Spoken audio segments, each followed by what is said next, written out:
I wind up dying. And Jason, I had an out-of-body experience. I was with my friend, and I spoke to a voice, and I had a vision of my son growing up without me, and they wanted me to come up, and I told them I need to come back for my son, because the voice told me that I was going to suffer when I came back. And I looked down at my body, and I was on a ventilator, and my wife was next to me. Knocking Doors Down, the podcast with those who have turned their darkest times and greatest adversities into their greatest advantages and being of service to others. Frank Parisi, the author of Embrace Abundance, a journey to fulfillment in faith, family, health, hustle, and purpose for a life beyond limits. Frank shares how when he had to have a heart transplant, how he actually went and met God on the other side and came back. Yes, he was dead for a brief period of time. We also talk about his struggles into addiction and substance abuse and what really pulled him out of it. We also talk about his book, why he felt it was the time to write it, which actually happened right before he potentially wasn't sure if he was going to live anymore. The author of Embrace Abundance, Frank, my man, thanks for joining me. Thanks for having me on. Oh, it's a pleasure. I mean, you know how they say in recovery, get with the people that have what you want. And you're one of those people. And for the non-people in recovery, that's not nefarious. I'm not coveting anything here, breaking 10 commandments. But just the success, and I don't mean that monetarily, but just what you do, and I have a lot of admiration for it. But before we get into everything else, I want to dig into your gratitude. It's how I start my day. I'm willing to bet you do too. So 3 things you're grateful for today. Oh, man, I'm grateful for my health. I'm grateful for my family, and I'm grateful for the opportunity to be of service every day. Let's get into that service work. I mean, you're doing some beautiful stuff. The book, I mean, it's become a bestseller in multiple countries. You're going out speaking. Did you ever see, and we're going to get into the childhood and you growing up, that this would be where life would place you? No, never in a million years. Definitely not. No, I never thought that. I grew up in a bakery in Little Italy in Manhattan. I thought that that was going to be my future, that I would be taking over the family business. It's been in my family since 1903. So that's what I thought I was going to wind up doing. Wow, 19. So the family, it was some like original immigration from Italy. Yeah, it's still there. It's still on Mott Street, 290 Mott Street in Little Italy in Manhattan. It's been there since 1903. Fourth generation. My cousin's there. Wow. That's pretty damn cool, Yeah. man. So we don't get that as much out here in California. There might be some ranchers and people that I met that, 4th generation farmers, ranchers and stuff, but not like that. But, we were kind of talking before, and I know you talk in your book, but maybe the Cliff Notes version, with that said, a lot of stuff went down in Italy and in your childhood that wasn't just bakery stuff. Oh, yeah. So where I grew up on Elizabeth Street was actually the first ever Def Jam Studios was down the street from where I lived. And then around the corner was the original CBGB. So it's a punk rock club. So, and then I was in Little Italy, 2 blocks from John Gotti's social club. And the whole area was filled with the mafia back then. Was that at a time where, with the mafia hold, that, God, what's the term I want to look for here? Almost tribute had to be paid, like they're looking out for businesses, so you had to drop a little bit here and there? Or was your family... I mean, things were like that. The neighborhood at that time was real crazy. It was the early 80s, crack cocaine. Mm-hmm. So honestly, the thing that policed the neighborhood was that there was no law enforcement around. The thing that kept the neighborhood safe and kept things in line was the mob. Was that something that then became appealing, like, street life or anything else? I mean, when really does maybe trouble start to enter your life? About what age? Oh, I was born into it, my brother. Yeah, so like the neighborhood wasn't safe. As a kid, uh, my family would leave baseball bats in front of the bakery, and then whoever was doing illegal activities, they would say you have to go down the block. And like I was a little kid, 4, 5, 6, watching grown men get hit with baseball bats. So like violence was normal in my life, in my home. My father was addicted to cocaine. He was like a binge cocaine user, and he was also involved with organized crime. It was just part of the neighborhood, the street, Mm. you know. Even everybody back where I grew up, it was mostly everybody had their hand in something. Mm. Even if they had a job, they still had their hand in something else. Everybody was kind of on the take in one way, shape, or form, huh? Yeah, Uh, if you want to get a little extra, it's it's all of it's funny because you in life you go through. I've escaped that, right, and I'm in like a whole different. But when you grow up in that, and that's all you know, the way to get it is like your options is like fireman, sanitation worker, union worker, and then if you want to get something nice, then it's like you gotta find another way to figure it out because you're not gonna get what you want nice with making it with that. yeah, So everyone's got some form of a side hustle. yeah. Well, and it's it's funny because someone like me, I'm a couple years older than you. Growing up out here on the West Coast, eventually in my late teens, mid late teens, eventually going to that area. Had a good friend who lived in Patterson, New Jersey, and then, you know, That bad? yeah, Yeah. yeah, oh yeah. Then we would go into the city, and you kind of get a little hip to what some of the stuff that was going on, but it's hard to believe until I started in recovery and doing this. And like I got a buddy of mine, Thomas Figlioli, out there, sanitation guy. But growing up in that, all we had was movies, and you're like, that's sensationalized. Then you hear it, and you're like, oh, this shit was pretty accurate. Yeah, no, it is. Yeah, yeah. But it's over now. It's not what it was. Yeah, yeah. You Well, know, times change, huh? things have changed. Thank for the better, thank God, right? Uh, but so you're at this point, these things are there. It's almost like the pathway is set, like you're saying, dad's binge user of cocaine, the mafia stuff, the violence, the everything. It's like that, when they say nature versus nurture. I mean, it's like both of them. You're getting it on both ends. It's almost an inevitable pathway. Yeah, I mean, like now after all the work, that I've done on myself in recovery through therapy, uh, working in treatment, owning my treatment center, my cert, well, 0 to 8, that's our imprint on life, and that's when we need to be nurtured and loved, the most stable. So when we're little like that and we're going through a lot of traumatic stuff, it just messes up and hijacks the whole central nervous system. So now you become this person that's in constant fight or flight. And how do you slow that down?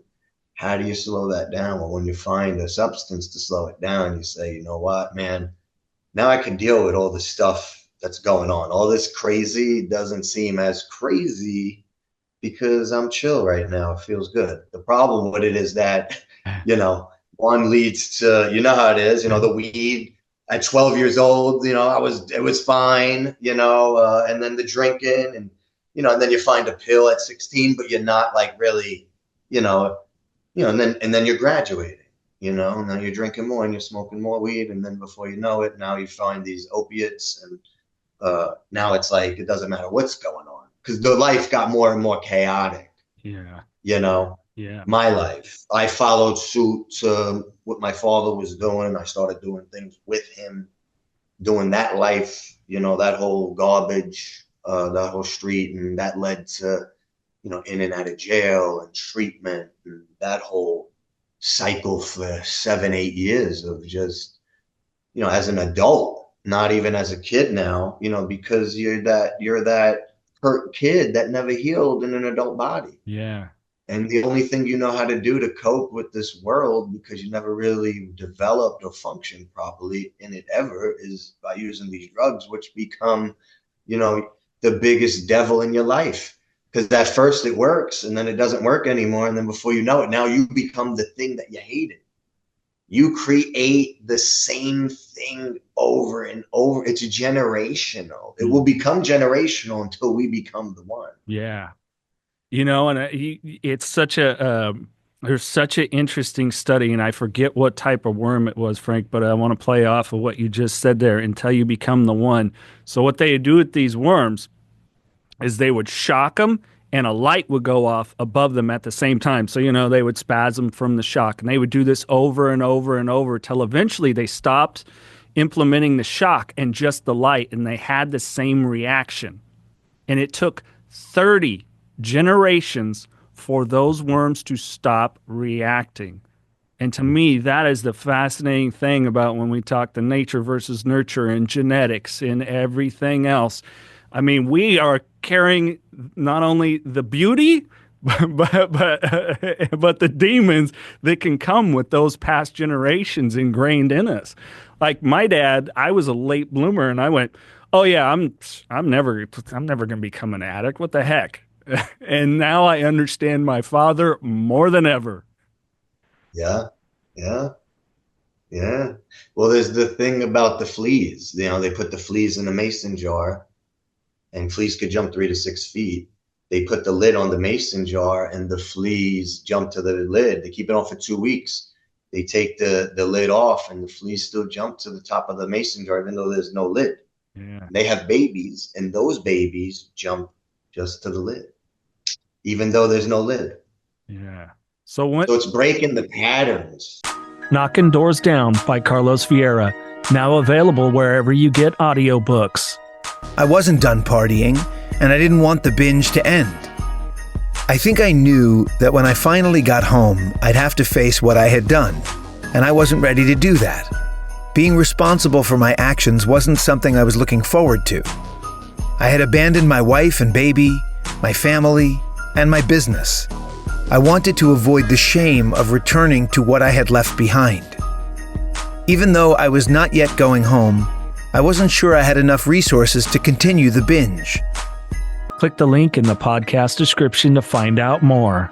The We're Out of Time podcast with Richard Taite, musician and social media influencer Andrea Russett. How long you got? As of today, 2 weeks. Model and Instagram sensation Lacey K. Summers. You've never done a drug or a drink, have you? No. The star of Netflix Tall Girl Ava Michelle. The next morning, I found him, and You found him? I did find him. The We're Out of Time podcast with the man who revolutionized addiction treatment, Richard Taite. Subscribe now on Spotify, Apple Podcast, and YouTube. We'reOutOfTime.com, and we'll see you next Tuesday. So when's the point for you? I guess we would. I mean, I've never been huge on the term rock bottom, but I always thought, well, that's death. But I think moment of clarity. Thank you. Moment of clarity. The words I was searching for. When did that come? I mean, what was life looking like? Because rock bottom, because there was so many, Jason, there should have been 5,000 rock bottoms. I'm the guy that crashes a car on a Friday. I get out of jail on Monday, and then I crash a car on Monday. And I did that twice. You and I almost have the same story. I didn't have a second car to crash. Otherwise, I would have. Well, I borrowed my aunt's. I manipulated my aunt. Oh. I could go get my stuff, and then I crashed the car. But the cops, the first time I went to jail on Friday, and then on Monday, the cops brought me home. Oh, wow. Yeah, they brought me home. Yeah, they looked out. They brought me home. Wow. I always had something looking after me, I'll tell you. Right. But the moment of clarity came, I went in 2006 to treatment in Texas, and I got to work the 12 steps for the first time and get to really have an experience with God for the first time in my life and start to look at things differently. The problem with it is, like, for me, like the 10th and the 11th step creates awareness of self so that I'm observing self and I'm not falling back into the old patterns. And what happens is, early for me, it was lessons learned, because I was in my mid-20s at that time. And I started working in treatment at that time. And when I came to Texas in treatment in 2006, put together about a year. But then what happens is, like, you're younger, you're a little bit of I was a little bit of a knucklehead, and then I'm going to meetings and I'm being of service. But what happens is, like, the thing about the 12 steps for me is that it gives me a relationship with this power. Mm-hmm. So it helps to transform the way I look at the world. And what happens when I'm not in that 10th and 11th, when I'm not doing prayer and meditation, when I'm not reviewing my day, doing a nightly review, what happens is I fall back asleep. And I think because I'm awake, and I think because I'm going to service, and I think because I'm going to meetings, that I'm doing good. But I'm asleep dreaming I'm awake. I don't even know the delusion that I'm in, the lies that I'm telling myself, the discontent. And I can't get honest with you, and I can't get honest with anybody.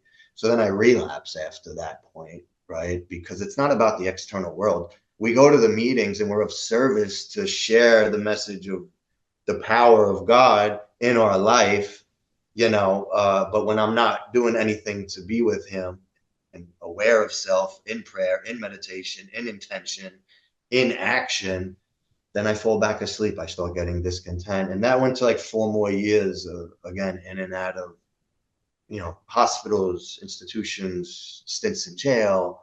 And then finally, on December 31st of 2011, for whatever reason, I got the moment of clarity. And a guy came looking for money. I didn't have money. I was living in some, real Midland Beach in Staten Island. It's not the nicest neighborhood. And I didn't have like $200 to pay this guy. It was a guy I knew from the neighborhood. And my wife came out.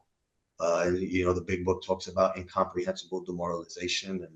And here it is, a grown man, 31 years old, and my wife, who's an attorney on Wall Street, by the way, and we're living in like a shack in Midland Beach because that's the best that I could do. And she pays my street debt, $200.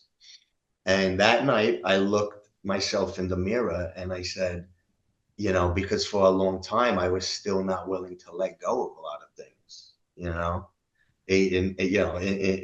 I just wasn't, 6 and 7 step, right? These defects of character, this victim, this resentment, these things that were still, I said I got rid of them, but I really didn't.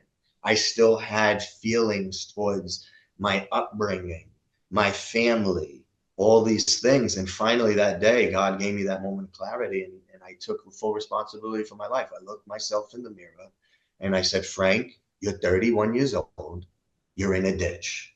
It doesn't matter how we got in the ditch. Our only focus needs to be getting out of the ditch. And that's been my focus since. I've been on a constant evolution and elevation, growth mindset, and service. Like, it's about releasing fear and resentment and bringing in gratitude, service, abundance, love, and health, and living and operating in that.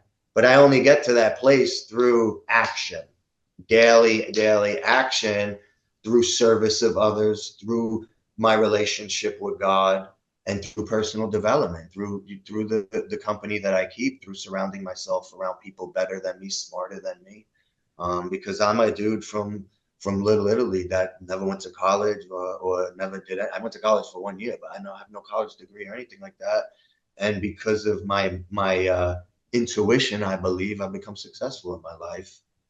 And I've been able to overcome a lot of stuff that most people probably wouldn't be able to, Yeah. Oh, no, I feel you. Yeah, my story, depending on what type of TV show you're watching, it should have played out different. I always, it's funny. I'll go and I'll speak to mostly just individual classrooms and these young adults. They'll look at me and go, "How can you like laugh about the stuff that happened in your life?" I said, "Because my story's not a tragedy. It's not. Mm-hmm. It's not a tragedy. It's one of hope." Mm-hmm. And I find a lot of humor in hope, Mm-hmm. But I want to ask you, that victim mentality, that is the biggest hindrance that I see for not only people in recovery, but just folks struggling in general. How did you start to really transform through action that mindset of that life is happening for me, not to me? I just started to take full responsibility for my life. I started to take accountability for my life. I started to look at my weaknesses and improve on them daily. I started to read books. I started to hang around people that were smarter than me, better than me, everybody that's where I want to be in life. I try to surround myself with that. And, I put myself in circles of people, and I like sometimes I'll pay to be on like masterminds and things like that. And, I think when you're around people in that frequency and that synchronicity, you start to pick up on things, and it starts to open up your mind to different things. And that to me is what has helped me to develop that type of mindset. Recovery, the 12 steps, and then also personal development, putting myself around, people that are better than me, that I want to be where they're at. I joined a group a year and a half ago, and I met a kid named Nick Santanasasso. And he was one of our coaches in the group. And he said, whenever you're going through the hardest of times in life, you have to ask yourself these questions. He says, what is the gift in this? And what are you going to become because of it? So whenever you go through hard stuff, if that's the mindset, well, then the outcome is going to be a lot different than why is this happening to me? Versus what's the gift in this? When we look at it from those perspectives, we get a completely different outcome for our life, because we could get into that too, because that was my mindset when all this happened. Right. Yeah. Well, that's why this happened right here. You understand? Yeah. Get the book. Yeah. Yeah.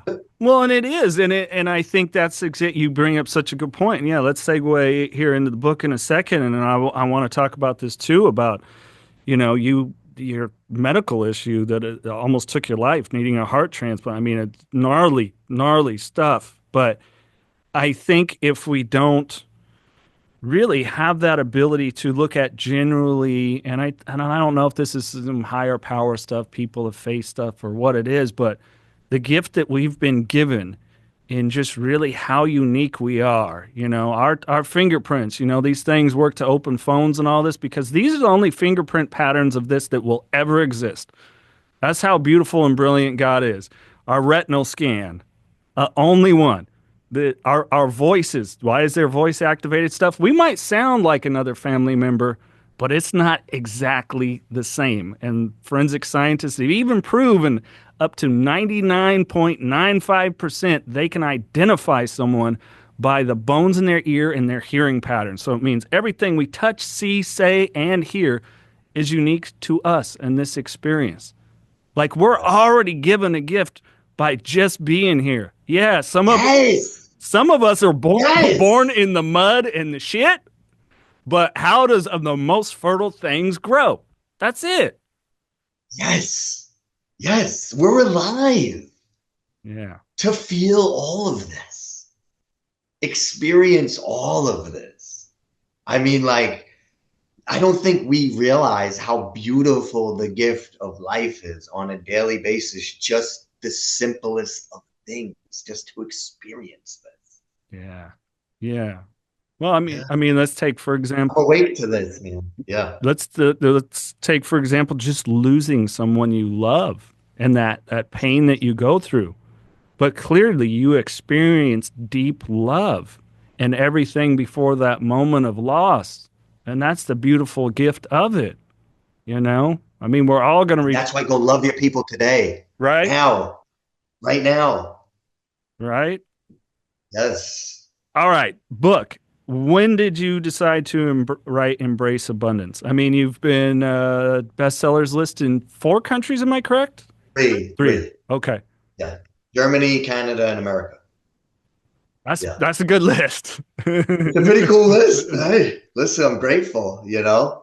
So what happened, here it is, Jason. Last year in 2022, the end, I got sick. I got like a flu. I didn't know if it was COVID. I didn't even test because I had COVID before. And I developed a cough and the cough kept in the beginning of January. So I started to travel for business and for work around the country. The cough persisted January, February. I live in Central Texas now, so there's a lot of allergies here.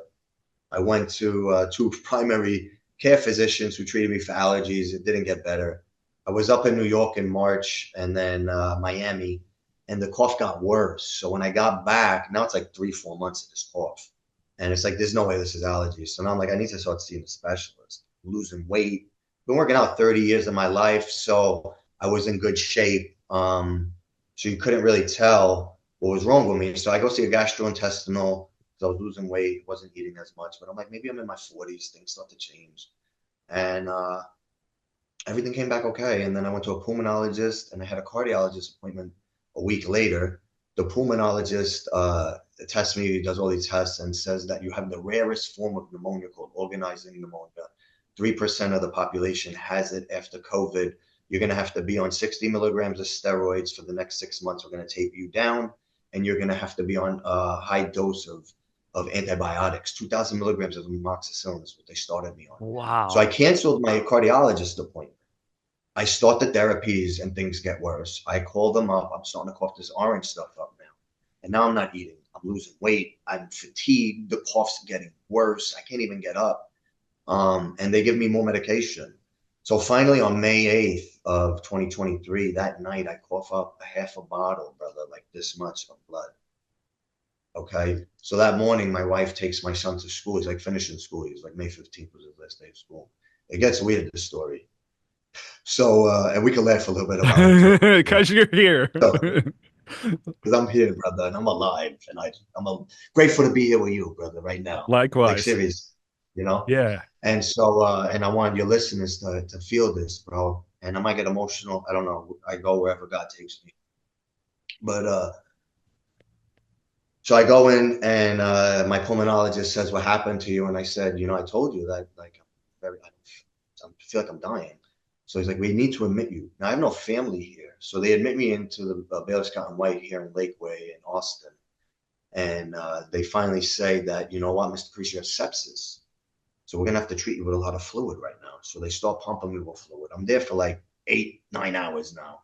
My wife has to leave because it's night, because my son, I have a 6-year-old son at home, so she leaves and goes home, and now a nurse comes in and puts a pick in my arm and misses my arm, infiltrates the arm, misses the vein and infiltrates the arm from the inside out. The medication burnt me. And then right after that, Jason, there's a doctor that comes in and says, "Mr. Parisi, you don't have sepsis. You have 9% ejection fraction and your liver and your kidneys failing. And we have to ship you up to," check this out. Listen to this. Temple, Texas, not San Antonio, Dallas, Austin, or Houston. Temple, Texas, 20,000 people. 20,000 people. Temple, Texas is going to save my life. So I get up there on 1 o'clock in the morning. They take me in the ambulance up. My wife meets me there, and she's waiting with a picture of my son, begging me to live. Because the doctors are saying he might not make it. So that whole thing happened, and I had 10 minutes to sit with her to discuss our future together, not knowing if I'm going to live. And then, I wind up dying, and there was a doctor there named Dr. Reddy from New York, and he brought his whole team. I think he was from Mount Sinai in Manhattan or one of the hospitals. He brought his whole team from New York, and he's not there no more. And he reversed everything. But Jason, I had an out-of-body experience when that happened. And I was with my friend, and I spoke to a voice, and I had a vision of my son growing up without me, and they wanted me to come up, and I told them I need to come back for my son, because like 13 years ago, like we were talking earlier, like I'm the one in my family. You know what I mean? So like I had to come back for my son, because the voice told me that I was going to suffer when I came back. And I didn't know what was wrong with me, bro. And I looked down at my body, and I was on a ventilator, and my wife was next to me. And at that time, I was like, maybe this didn't happen. Maybe this is just delusional, right? Like these things, sometimes maybe this didn't happen. So now I'm in the bed, bro. I'm in the bed, and they got my room boarded up with like like masking tape, and they're coming in hazmat suits, all the doctors. And I'm in a bed now for like 9 days, and no one knows what's wrong with me. And they're telling me I might need a heart transplant or a mitral valve replacement. And they said that I'm coughing this orange stuff up, so yeah, I might have tuberculosis. That's why they're in all this stuff. Could you imagine this? Have you dug into the archives of past Knocking Doors Down podcast episodes? The Knocking Doors Down podcast archive is available to you for free. Check it out. Here's a snippet from when Charlie Sheen was on the podcast. I think shame and people pleasing are completely interwoven. Absolutely. I agree 100%, because I know I greatly struggled with that. Still do at times. Right. And what is shame really? It's us writing a story about how someone's going to interpret or judge us with us having no idea what the outcome of the next moment is. This episode and so many more in the Knocking Doors Down archive. And while you're at it, hit that subscribe button, give this video a thumb up, leave a comment, and share with somebody else that you know will get value out of the Knocking Doors Down podcast. So while I'm there, I'm like, Kat, because I don't know if my wife's Kathy. I'm like, I have to write a book, because if I die, I want my son to know his father.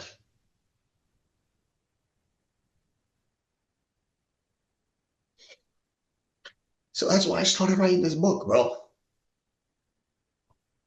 In the hospital for my son. You know? And while I was in there, bro, I was at my lowest, Jason. I was at my lowest. And because of recovery, right? Because of the men that we developed through this process. When we're at our lowest, what do we give in life? We need love. Love heals everything, brother. So I started to give love to everybody in that unit.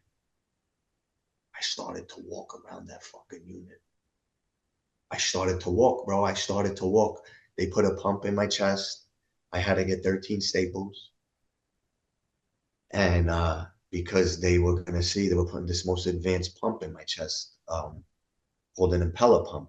And it was going to see if my heart was going to recover, if I was going to need a heart transplant or not. And now they know that I have this rare gene, but they don't know why the gene was activated. So now at least the hazmat thing's gone. When you're in the bed for 9 days, you got to learn how to walk again. Yeah. You know, it gets more weird. I'm in the bed for 9 days and I book out a medium 5 months in advance, because when I was sick, I wanted to be with my mom and my dad. Like when I was dying before I came to the hospital. So I found this medium and I booked her out 5 months in advance. So I'm in this hospital in Temple, Texas with a 20,000 people. Temple, you know? So I'm in this town and all these doctors are from New York, and I booked this medium 5 months in advance. I'm supposed to be in my entrepreneur group in Miami on like a 92-foot yacht, and I'm in Temple, Texas, fighting for my life, and I have an appointment with the medium. And my wife's like, I don't want you talking to her. And I'm like, I don't care. We're going to talk to the medium. So I want to talk to my dad. And I'm talking to my dad, dude. And like, you could Google my name and you could find out all stuff about my life, Facebook and all this, you know, the past stuff. But she got 3 things that were like, how does she know this stuff? 2 I didn't know. The first one was because she had everything else right. I spoke to my father. All my doctors were from New York. One of my PAs, Dan Thompson, his father-in-law was a wise guy in the mafia. In the middle of Temple, Texas. 20,000 people. My doctor, Reddy, who's not there no more, was from New York. Another one of my PAs went to the same college as my wife in New York and baked her favorite rainbow cookies. You can't make this up. I'm on the phone. I'm on the iPhone with the medium doing the session. I'm in a bed. I can't even walk yet. It's May 18th. I got this medium appointment. I'm 10 days in this bed. I've lost 40 pounds. I'm in this thing called atrial fibrillation. I don't even know what it is. You know what I mean? Yeah. And I feel like I'm kicking opiates again. And I got this lady. And she goes, she has everything right about my dad. And she goes, are all your doctors from New York? And I said, yeah, they are. She goes, yeah, your father sent them there for you. Then she goes that he keeps telling me about a birthday and a pendant and a chain. And I said, I have no idea what you're talking about. The next day, my mom comes in on May 19th. My dad's mother died when he was 14. I never knew my grandmother. I tell her everything. She goes, today's your grandmother's birthday. I didn't know. Then she goes, the pendant and chain? Your Aunt Dolores gave me a pendant of his mother, your grandmother, and a chain when he died. I gave it to your Aunt Camille. I'm in bed, and I FaceTime my aunt, and she's wearing the pendant and the chain. What the? Dude, I got Yeah. chills, and I don't. People that are listening, Yeah. take my word for it. I don't know if they could see it Yeah. on the camera. What the? And it could all be coincidence. The listeners could take it however they want. Yeah. I'm just telling you what happened, you know? And so then I'm like, all right, well, we got to walk. And I need love. So we're going to get up and walk, and we're going to give love. And so I started to do that, Jason. I started to be light in the darkest when I'm hearing code blue, which means someone died. Yeah. I'm walking. And you know what they gave me? Because I'm buying the nurses lunch, dinner, bringing love and light, because I work in treatment. I have a treatment center, Emotion Wellness in San Antonio. I know what that's like to work in those environments. So I have empathy for my caretakers, and I start bringing light and love to the unit. And I start walking 1 mile, 2 miles with a pump in my chest, 3, 4, 5 miles a day. I'm doing squats with a walker. They got me a Superman cape, brother. I walk the ICU unit, and they play the Superman music with a Superman cape. I got videos of this. Oh, send me In those. the I gotta see darkest of that. times, in the darkest of times, we could still be the light. The universe is always working in our favor. What is the gift in this, and what am I going to become because of it? The gift is I got a heart, brother.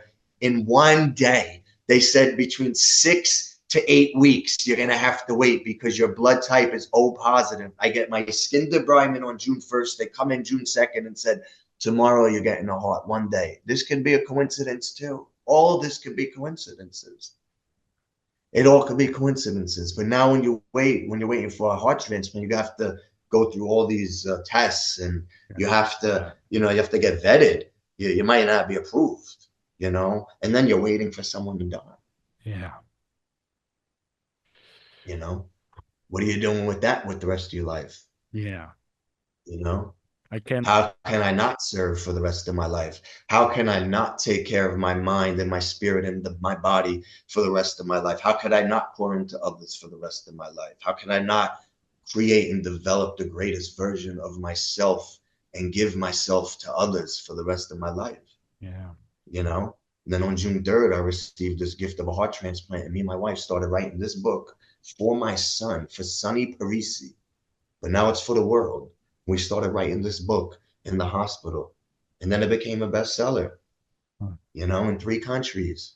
And I got the skin debridement, and I got the skin graft, and I had to take opiates. I had to take OxyContin, and I had to take Dilaudid, and they cut your chest open with a saw. When they did this, 13 staples, ibuprofen. When they cut my chest open with a saw, I fought it, but they were like, listen, you're never going to heal unless you take this. Yeah. Your body's in so much shock. Yeah. It's in so much shock. I just kept thinking, I'm not even religious, but I kept thinking of Jesus on that cross. My arm, every time they would clean it, because they had to clean it for 25 days after the heart transplant, I had to deal with this too. But it's back to like second step. God is everything, He is nothing, right? But people say that, but it's like complete abandonment. God, you love me more than I could ever love my family. So if you want to take me, then that's what it is, brother. Then I know, because I know you got them too, because we live with you, we walk with you. So I know He's going to always take care of my family, bro. And I know that this is temporary anyway, because I was with my friend. Yeah. I went to What's Next. How beautiful is that? This is a dream. Write a book. Start a business. Do whatever it is you want to do in life. It's our movie and our dream. We are God. God is in us. We're creative beings.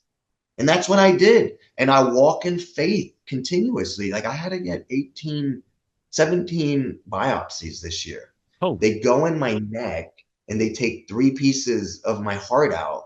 And I don't take no pain meds for that. Because when I took it with this, I was so angry that they messed my arm up that I had to even flirt with the devil again. yeah. But I always say we got to keep our sword sharp. I was honest with my people in recovery.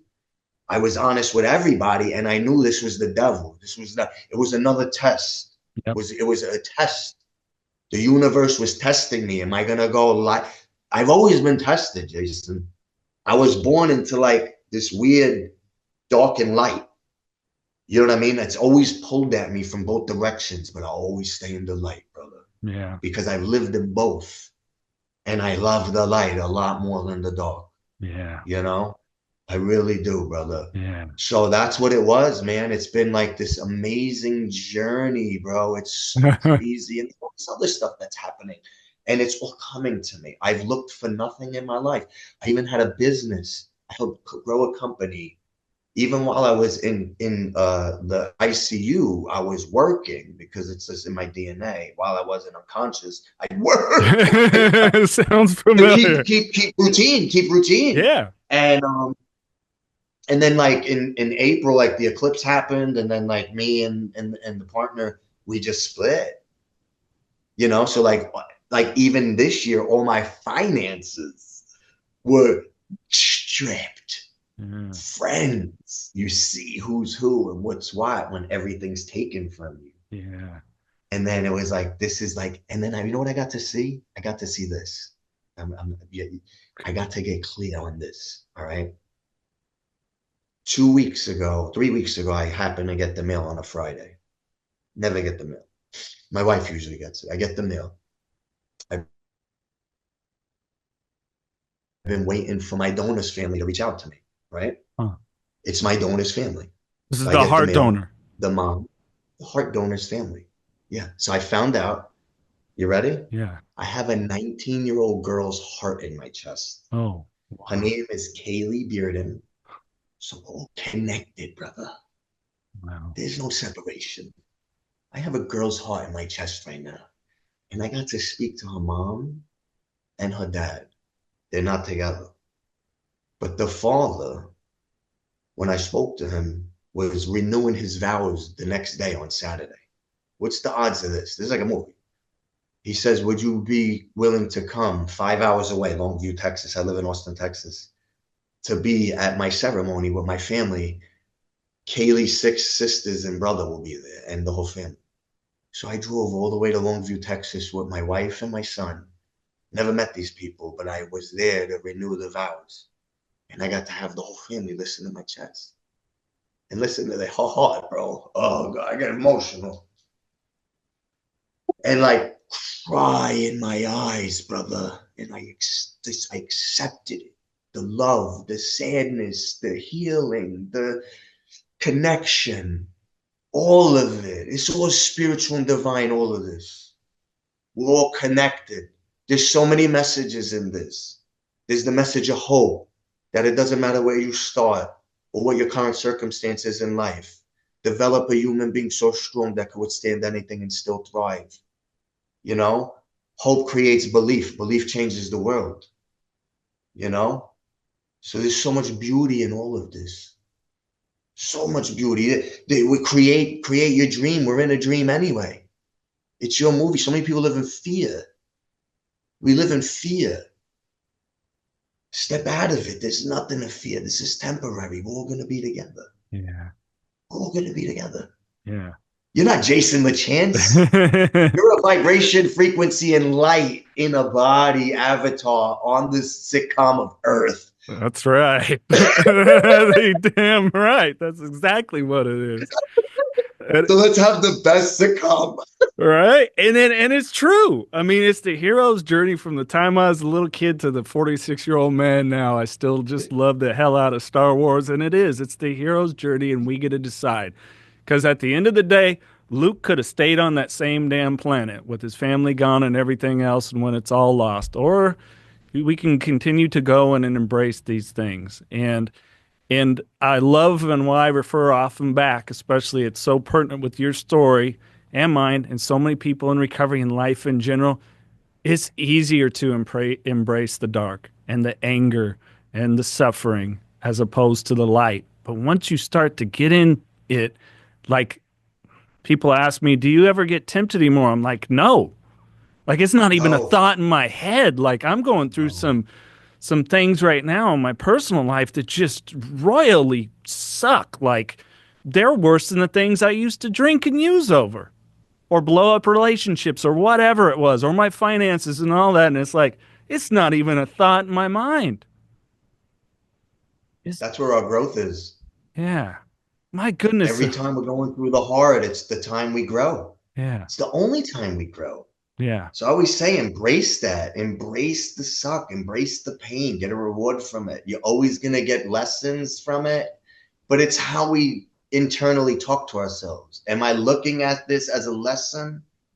You know, even with my finances, with my business, it was all removed, brother. Yeah. The heart was removed.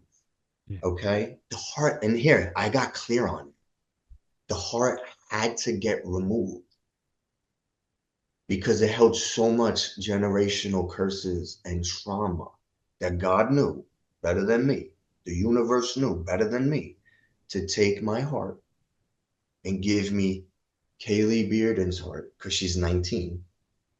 And my doctor said, you, because the way you take care of yourself, are going to live with that heart for decades. The average heart is only 11 years. They said, because of you, you're going to live for decades with it.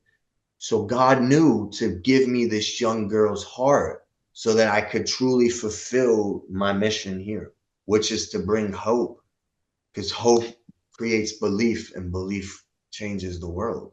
So I'm clear that everything is exactly the way it's supposed to be. Like it was supposed to happen. And then the business was supposed to happen because it wasn't synchronicity or alignment. It was just from a point of this is a good opportunity for me and you, but there's no synchronicity. So that was removed as well so that I could fulfill my true purpose. Yeah. Because the company that I partnered with now, we're going to change what's going on in substance abuse and mental health. Oh, thank God. We're on cutting edge. We're doing things. And that's what it's about. It's not about the mountaintop. It's about the climb up. It's about the journey. And it's about the people that you're walking the journey with that makes this life great. It's not, but you only learn that through lessons, right? Like right now, my business partner is one of my best friends, Jason Turner. He's a Pat Tillman Award winner. Yeah. You know, 10-year Air Force, 21 years sober. He's my brother. He created one of the most beautiful programs. Like, so now me and him get to walk this journey together. Yeah. Yeah. That's what makes it. I've never met him, but please make an introduction. I'm familiar with Jason, and that's amazing. And that's the favors that get done. That's that difference of mindset. Like, yeah, it sucks when your finances are stripped away and all these. We can't foresee everything at the end of the day. And in reality, and you and your wife did it, no one writes a book, a TV show, or a movie about someone with that flat life. And these are the things, the unforeseens that we have to embrace. It's part of it. But if we can sit and go, why is this working for me? Like, it's hard. I have a fear around money. After my divorce and still in my active addiction, homelessness was pretty close. It was pretty damn close. And so I still hang on to that. It's probably a lot of my drive to work so much. But at the same time, when I started to really let go of the idea, well, I got to do more because I don't want to have that fear of money. I want to have the safety net or whatever it was. Once I let go of that was when all of a sudden greater opportunities came. And with those greater opportunities that came, yes, the bank account is doing better, but it also allowed me to give more to my church, to causes that I believe in. Locally, there's a great agency around sex trafficking. There's an organization that's they're helping in Africa with the AIDS crisis that's still continuing. It's like these things. Once I got out of the way of just give me more dollars in that account and I'll be fine. Bullshit. Yes. Because I don't know what tomorrow is. Correct. but I do know Yes. that I can continue to focus on those intentions. And I mean, what a beautiful gift to be able to carry that young lady's heart on to her love. There's no way you take that, have a new organ in your body, especially the heart, and it doesn't change you. No, I have her DNA. Yeah. I am completely a different man. You know, I feel just everything about me is different. Like I am so present to every moment, to the day. I'm so grateful, like for every day, just each moment. I'm open to the universe. I don't fight anything. I'm not in fear.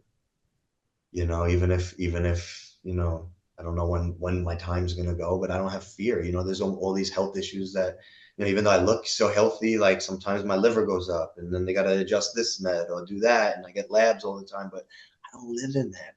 I live in my evolution and my elevation and my service. Like that's my focus. It's God, the universe, my recovery, personal development, and service of others, right? And when I focus on that, everything's good in my life. It doesn't matter.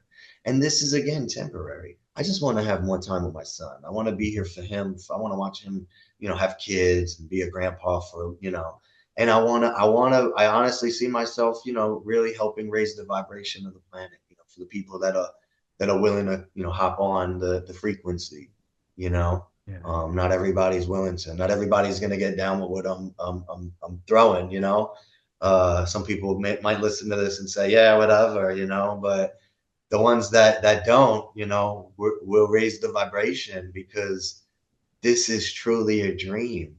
And we get so caught up in the system.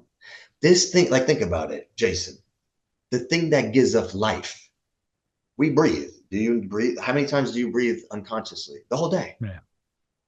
We breathe oxygen that we don't see. We're on a ball of mass, in space. Yeah. And I never used to think in these terms, but when you have your chest cut open and a new human's heart put in and experience all the things that I have, you start to look at things a lot differently. It's impossible not to.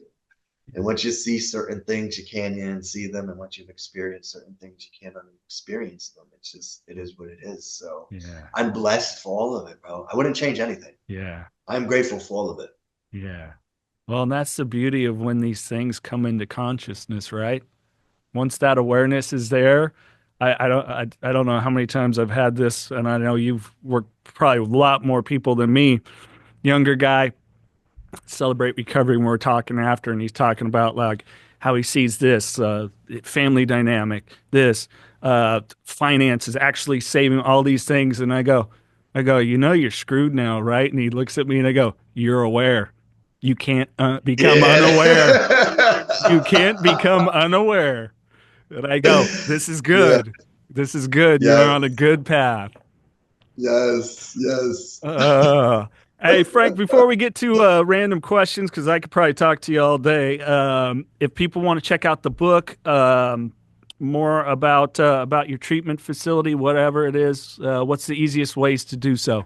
Yeah, so my book is on Amazon. It's Embrace Abundance by Frank Parisi. I also have a coaching program for fitness and mindset. It's frank-parisi.com/coaching. We also have a substance abuse facility as well as a mental health for adolescents and adults down in San Antonio, Texas. It's called Emotion Wellness. It's cutting edge. It's going to change the game in substance abuse and mental health. It really is. My partner's Jason Turner. We have such an amazing team down there. You could find us at emotionwellness.com. And then you could also find me on social media, Facebook, Frank Parisi, LinkedIn, Frank Parisi, and then also on Instagram, I'm Frank Parisi 2011. All right. I'm gonna. It's a lot, I know. No, it's all right. I'm gonna get connected with you. So we're not done here with this. I started following all your stuff, so I did that today. Good. We definitely need to hang out, bro. Yeah, I mean, right. I definitely connect with you like Right? No, seriously, like I have connection, you know? Oh yeah, no, I same. just cried with you, but I cry every day. Oh So. yeah. No, absolutely. Because it's funny is I've mapped out with my partner and we've looked at the different places where we want to end up. We don't want to stay in this same area. And San Antonio and Austin are ironically on that list. So there's And dude, you know what's amazing about it? Like I live in Dripping Springs, which is like closer to Austin. I'm like 25 minutes from downtown Austin, and I'm an hour from San Antonio. yeah. So it's like perfect. You got two cities, they're both very different, and it's super cool, man. Yeah. It's a great, great area. And you being in California, like where I live, is all the rolling hills of Texas.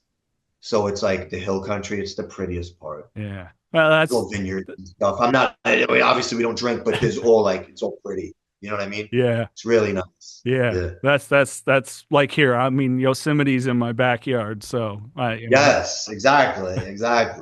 And listen, we have a podcast too at our treatment center, the Emotion Wellness Podcast. So if you ever come down, you're more than welcome to stay at my house. You could come down to our treatment center, and we'll get you on the podcast. Absolutely. I'd love to see. I just sit under the learning tree. But anyways, like I said, we could talk. Let's jump into these fun, random questions here. They're just to have fun or shits and giggles, as I like to say. Do you have any pet peeves? Just stuff that annoys you? Oh, yeah, when food gets stuck in my teeth. If I don't have a placard with me, bro, forget it. If I go out and eat, I got to bring a placard. Otherwise, it would drive me nuts the whole night. The whole night. That's funny. Yeah. Biggest pet peeve. That's funny. Well, hey, here's one I haven't done in a long time. What is like that comfort dish, like a food, like maybe something from childhood or whatever it is? Pizza in New York. Oh, New York pizza. Lee's Tavern or Joe and Pat's, Lombardi's. Yeah. Oh, yeah. New York. So when I was in Paterson, New Jersey with my friend, we go to a place. And I kid you not, it couldn't have been more stereotypical because it was Sal and Sal Jr. that owned it and ran it. And at the time, Baggio was the big soccer player. And I'm like, shot for Italy. Yeah. Yeah. And I'm like, oh, you got Baggio on the wall. And they're like, because my friend's name is Jason too. And they're like, Jay, who's your friend that knows this? That he's Baggio. And I go, oh, I'm Jason. He goes, 2 J's. All right. And it was like, yes. And the best damn pizza, for sure. Yeah. Would you consider yourself an introvert or an extrovert? Extrovert. Is it hard to become introverted at times to maybe sit alone, reflect? No, I do need the time for that. I need that time. But I charge off of other people, but then I need to recharge alone. Yeah.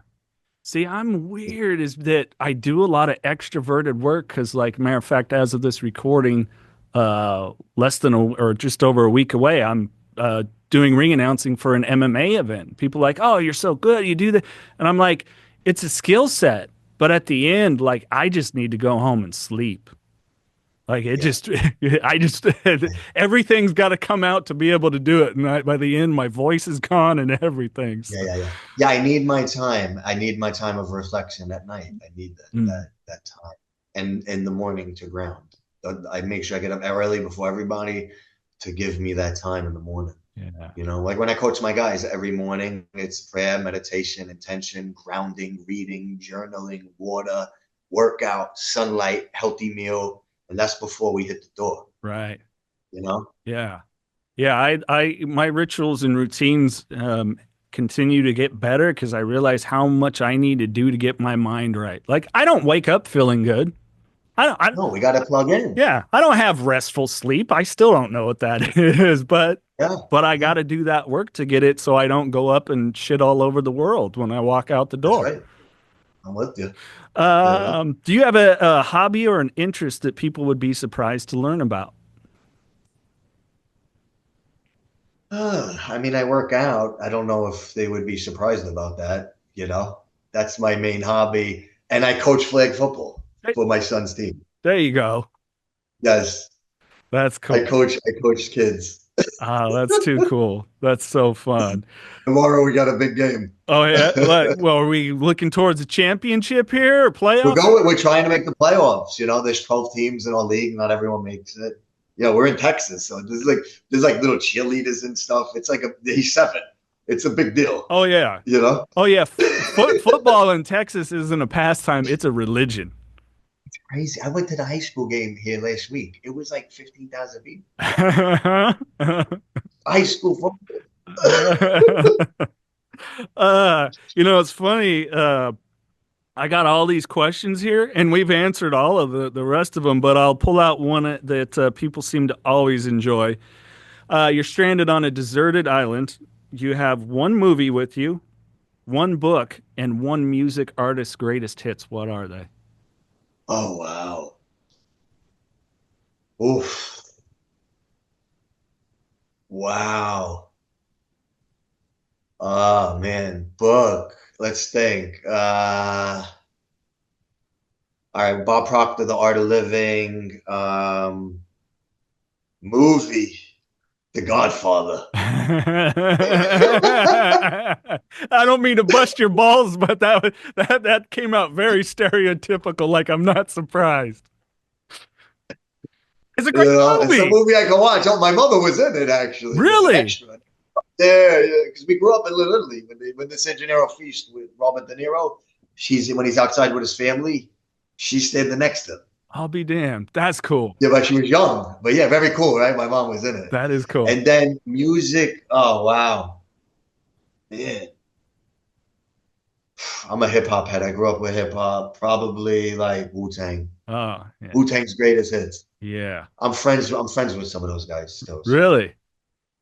I'm friends with Redman. Redman wasn't part of Wu-Tang, but I'm good friends with Reggie Noble. Really. Yeah. Red and Method. I wish they had done more together because they had some.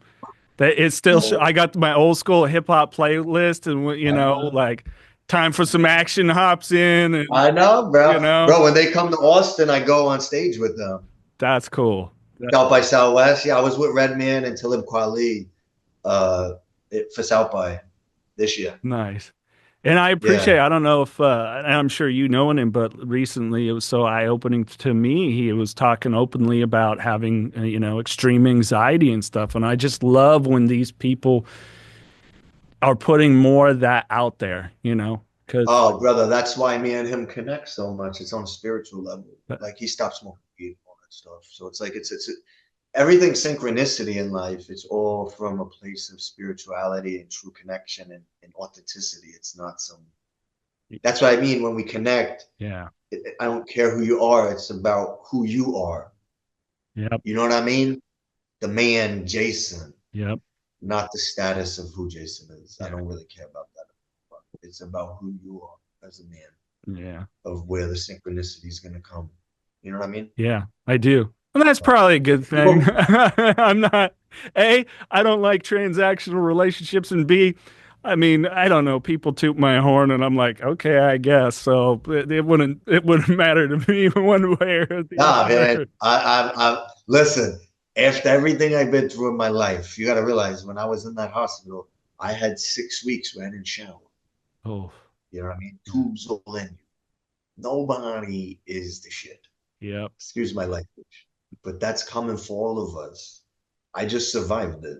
Yeah. You know what I mean? Yep. So everyone needs to stay humble and grateful for the little things, being able to brush your teeth, take a shower today, shave your face, hug your wife. You know how long I wanted to hug my wife? God. Couldn't hug her. I had wires all in me, bro. We would put our heads on each other like penguins. You know? Yeah. Like being able to hug your loved one. You know what I mean? Get up and go to the bathroom. Like we take all this for granted until it's stripped from you. Yeah. You know, but we still take it for granted. Like you'll hear me, but it's not gonna be the same for you, man. I wish it would be. But like I wish people could really feel what I feel and see what I see. Yeah. You know, or at least get a taste of it, because I think then it would change a little bit for them. Yeah. You know, at least for the day. Oh yeah, after being with me. If we could bottle it, Frank. I was going to ask you for some final words and thoughts, but I think you mic dropped it right there. I'm just so grateful, man. I'm grateful for every day alive. I'm grateful for every day here. I'm grateful for what the future holds. I'm grateful for health. I'm grateful I'm about to have this beautiful dinner with my family tonight. I'm grateful me and my son are going to be playing soccer and flag football tomorrow. We have all this beautiful stuff happening, and I'm just grateful for another opportunity to be of service this weekend, man. Yes, Because sir. God's given me people to serve. That's why I'm using platforms like this, Instagram and podcasts to just get my message out there, because I've been able to help a lot of people now. I do a lot of speaking around the country and at recovery events. Also, I speak with my doctor at different heart events, and just bringing light to this world, man, because our world is in a low vibration state right now and things are getting more and more crazy. And I think that the more that we cannot focus on the BS, but focus on the growth, focus on love, focus on positivity, evolution and elevation, and helping one another rather than dividing on one another. You know, we can really make a huge change in our planet, brother. We're the people and we're the ones that hold all the power, you know, but we got to be together through love and connection and service. Yeah. I guess an amen. Best Amen, bro. Yes. Our planet is a living organism, bro, and our consciousness will help change all of it as well. We're all connected. You know? The book is Embrace Abundance. I got the links in the podcast description. Frank Parisi. Remember, no outside solutions to inside problems, and keep knocking doors down.